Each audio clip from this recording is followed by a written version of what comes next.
Joining me now is Jeff Morley, editor of JFK Facts blog on Substack, also the author of Scorpion's Dance, The President, The Spy Master, and Watergate. Jeff, good to have you. I guess, what's your reaction to getting these documents and not getting the rest?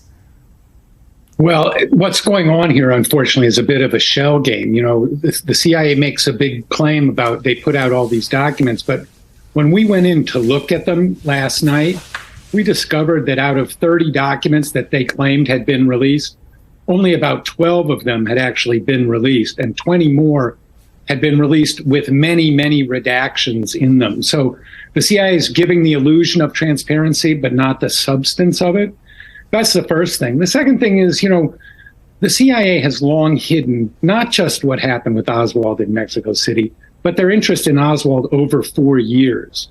And it was not just the Mexico City station who knew about Oswald. It was senior officials in Washington who were informed about his travels, his politics, his personality, as late as October 10th, 1963. So, the CIA has a big burden here, and their refusal to comply with the law, which was supposed to be implemented in 2017, 5 years ago. This is the fourth time they've blown the deadline in 5 years.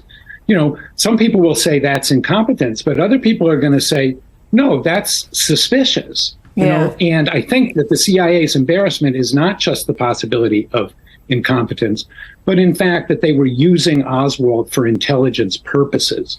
And that's what they can't come up with. That's what they can't admit now, because it's just too embarrassing. Now, there is no national security problem with that. That's just an embarrassment of the CIA problem.